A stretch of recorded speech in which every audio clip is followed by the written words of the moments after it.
Apa kondisi terkini di Iran? Kita akan membahasnya bersama mahasiswa pasca sarjana Ahlul Bait International University. Sudah ada Mas Sarafa Pramasto dan nanti juga akan bergabung bersama Sapa Indonesia Malam pengamat Timur Tengah Mustafa Abdul Rahman. Selamat malam, Assalamualaikum Mas Sarafa. Bagaimana situasi terkini di Iran saat ini? Tepatnya Anda berada di wilayah Qum, betul seperti itu ya? Waalaikumsalam, terima kasih. Selamat sore, suara saya terdengar. Iya, cukup terdengar jelas Mas Sarafa. Silakan. Baik, terima kasih. Saya memang tinggal di kota Qum, ya, ini sekitar lokasi sekitar 120 meter dari ibu kota Tehran.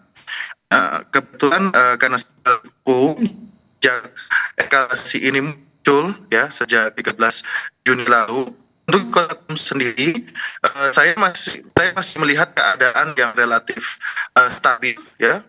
Bahkan beberapa hari lalu saya pun juga masih berangkat untuk ujian di kampus seperti itu, dan sempat juga pergi ke pasar ya untuk berbelanja sesuatu, dan semuanya masih berjalan seperti normal ya, orang berangkat kerja, bahkan beberapa hari lalu masih berangkat sekolah ya. Jadi kalau untuk di kota Qum keadaannya masih relatif stabil Ya, seperti itu. ya. Mas Sarafa, ya saudara Ya, kami. baik ya. Jadi kalau bisa digambarkan untuk wilayah Qum sendiri kondisinya jauh lebih tenang jika dibandingkan dengan Teheran saat ini ya?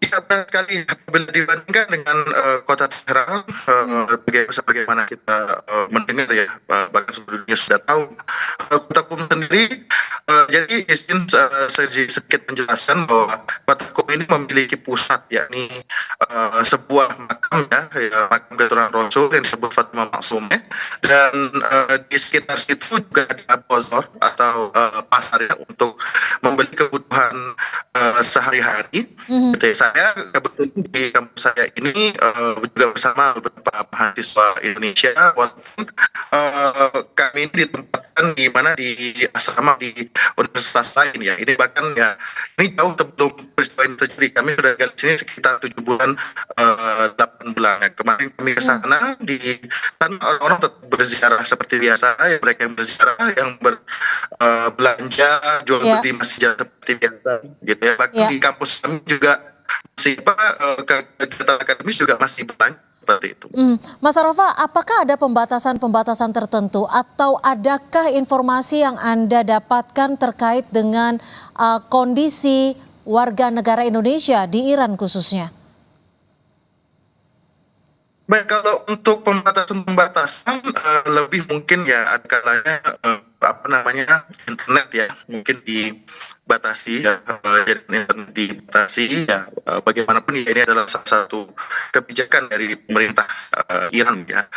Dan kita bagaimana bisa melihat, tapi kami memang sesama rakyat Indonesia, sesama bangsa Indonesia di sini, kami selalu berusaha untuk stay tune gitu mengenai kondisi terbaru rekan-rekan yang berada di Iran ya, seperti itu. Dan untuk teman-teman ya, contohnya yang kami pasti sering hubungi ya, mereka yang berada di ibu kota Teheran ya. Alhamdulillah sejauh ini Baik. ya, masyarakat Indonesia dalam keadaan baik seperti itu. Baik, sudah bergabung bersama kami Mustafa Abdul Rahman, pengamat pengamat Timur Tengah. Assalamualaikum, Mas Mustafa. Terima kasih waktunya sudah bergabung bersama kami di Sapa Indonesia Malam. Jika Anda bisa gambarkan ataupun Anda bisa melihat situasi saling serang antara Israel dan Iran, dinamika seperti apa yang bisa Anda baca? Dan apakah ada indikasi saling serang ini akan lebih meluas lagi?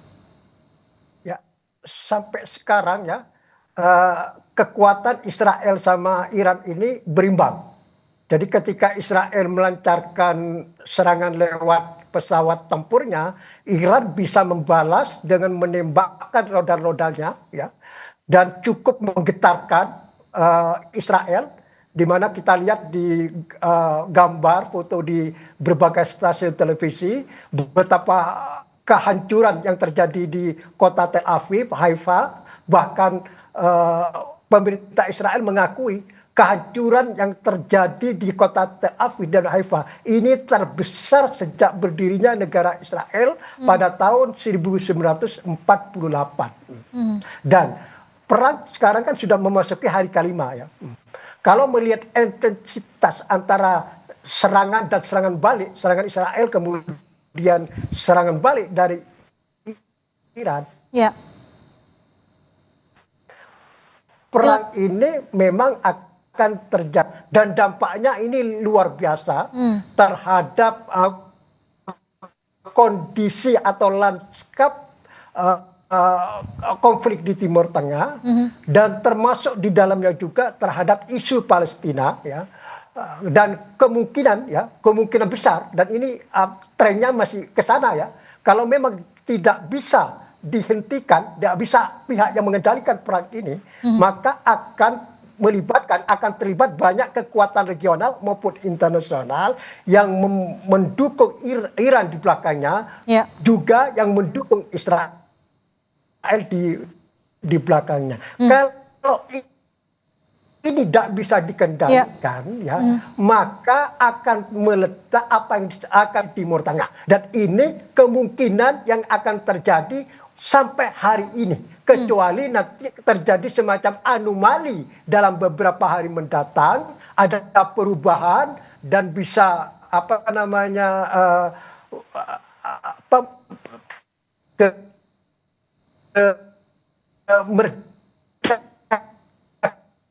menghentikan perang ini, karena sekarang bola itu di tangan Israel. Oke, tapi kalau Anda lihat, kan bisa berhenti. Tidak.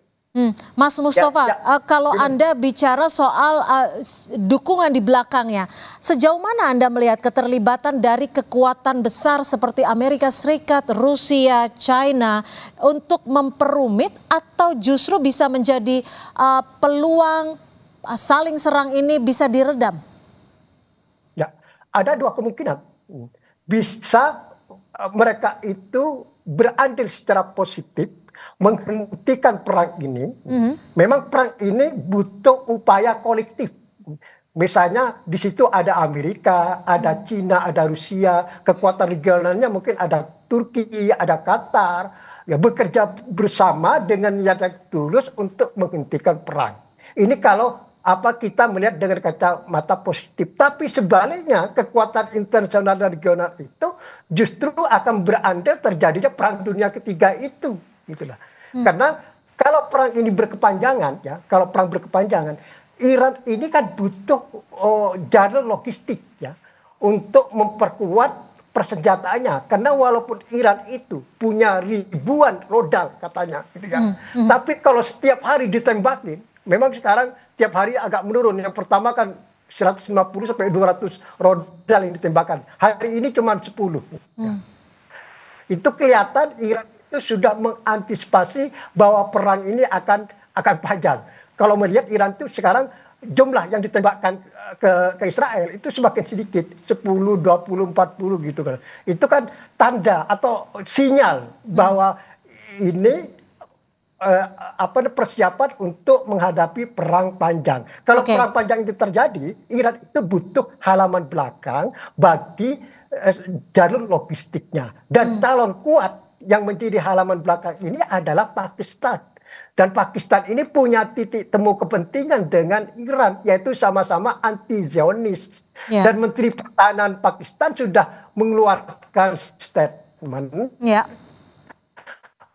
bahwa Pakistan sudah akan mendukung Iran. Nah, ini kan sudah menuju ke sana. Ini kalau perang berkepanjangan. Nah, kalau nanti Pakistan itu menjadi halaman belakang bagi Iran, maka dengan sendirinya akan terbuka pintu bantuan ke Iran dari Korea Utara, dari Cina, dari Rusia. Ini negara-negara calon yang berada di belakang Iran. sekali lagi yaitu Rusia, China sama Korea Utara lewat Pakistan nanti bantuannya begitu. Oke, Mas Mustafa, lalu bagaimana ketika dinamika regional bisa kita katakan seperti itu, apa yang bisa dilakukan? Peran-peran negara-negara Teluk dan juga negara-negara tetangga antara Iran dan Israel ini bisa membantu untuk meredam perang ataupun saling serang antara Israel dan Iran?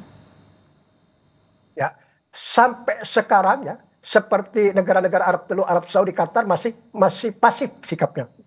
Bahkan putra mahkota Arab Saudi yaitu Pangeran Muhammad bin Salman hari ini mengeluarkan pernyataan bahwa dia mendukung Iran. Jadi ini baru statement ya. Kemudian ya ada memang perkembangan positif sebetulnya. Ya, perkembangan positif kalau memang Amerika nanti kuncinya ya mau masuk Pezeshkian itu kan menelepon Presiden Turki Recep Tayyip Erdogan.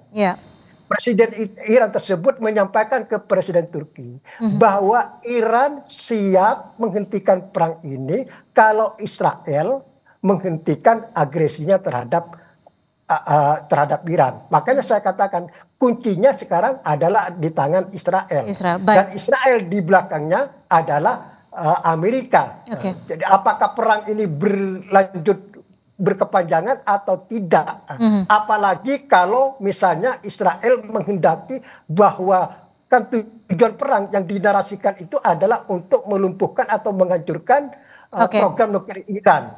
Apalagi nanti kalau narasi ini hanya tujuan antara, tujuan akhirnya adalah akan menumbangkan rezim Iran. Nah ini akan menjadi calon kuat bahwa perang ini akan berkepanjangan karena Iran akan habis-habisan sampai titik darah penghabisan untuk melawan Israel. Kalau nanti tujuannya adalah untuk menumbangkan rezim yang ada di Iran. Dan sampai hari ini narasinya seperti itu. Itu yang terjadi saat ini. Saat ini dia tidak tahu. Baik, saya akan ke Mas Arafa. Mas Arafa, singkat saja, apakah sudah ada informasi baik itu terkait evakuasi warga negara Indonesia khususnya dari Iran? Singkat saja. Baik, sekarang secara resmi ya sudah ada sudah dibagikan ya surat himbauan untuk melakukan evakuasi dan juga sudah dibagikan juga tanggung jawab mutlak atau SPTJM bagi siapa yang ingin dievakuasi dan siapa yang tidak ingin dievakuasi seperti itu. Jadi ini KPRI sudah mengabarkan ini. Baik, tetap jaga keselamatan Anda, Mas Arafa, untuk keluarga dan juga teman-teman warga negara Indonesia di Iran. Terima kasih sekali lagi sudah bergabung bersama kami di Sapa Indonesia Malam. Arafa Pramasto, mahasiswa pasca sarjana di wilayah KUM Iran, dan juga Mas Mustafa Abdul Rahman, pengamat Timur Tengah, sudah berbagi perspektif di Sapa Indonesia Malam. Selamat malam, terima kasih.